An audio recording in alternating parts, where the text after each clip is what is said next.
Okay guys, I'm about to do a video and showing you how to set up a tip up. So here we go.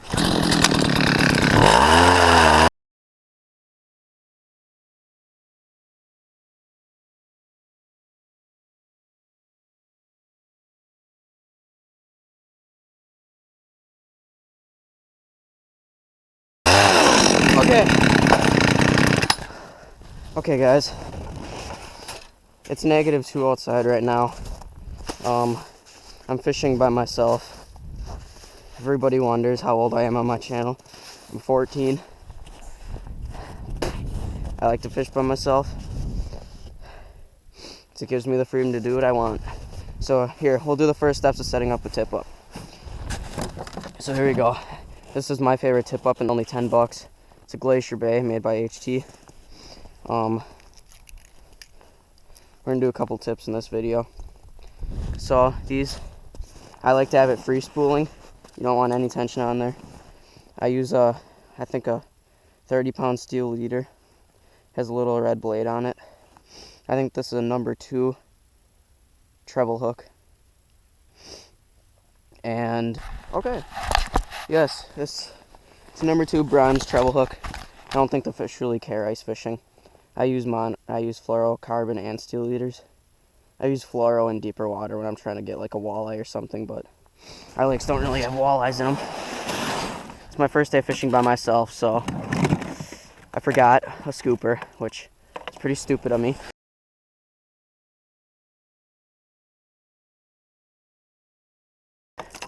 So there we go.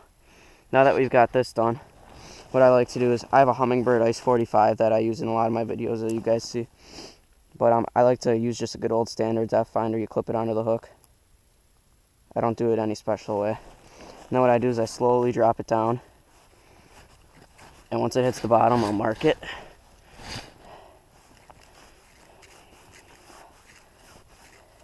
There, right there, it hit the bottom. I mark it. Okay, right there. That's where the bottom is. Feels like there's some weeds down there, which is always a good thing when you're winter pike fishing. You want those good green weeds. I don't think I'm going to get any on the hook. Well, see, right here is a little bit of it. They're healthy green weeds. This is kind of the stuff the fish will sit in during the winter. You can catch panfish out of it, everything. But I like to jig out deep for panfish where I have the shanty set up right now. Put a big minnow on here. Okay, now once I have the depth set, I grab a minnow from the minnow bucket. And what I do is I take it and I just scrape some of the scales off like that. And then you don't want to hook them too deep like down here, because that'll kill them. You want to hook them just below here, but you don't want to get their spinal cord, because that'll kill them right away. So what you want to do is just right below the, people do it behind, I do it below. As you see, it's still kicking, it's still alive.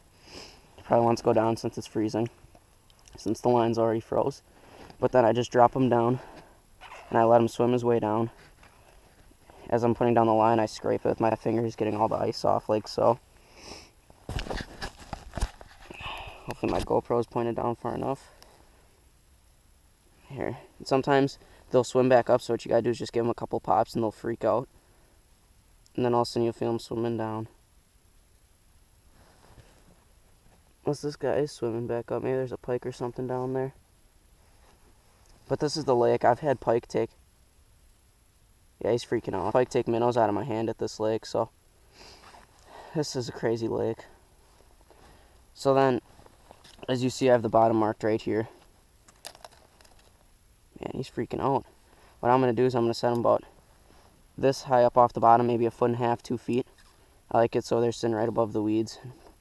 Pike isn't going to go down to eat, they'll sit more far up. So you want to do then is reel it up to the stop. And what most people do is they'll use conventional little bobbers. What I did is here's a little trick. You take a little button from like a shirt or something and you wedge the line in between there and you can slide it, anything, you can still keep it on the line.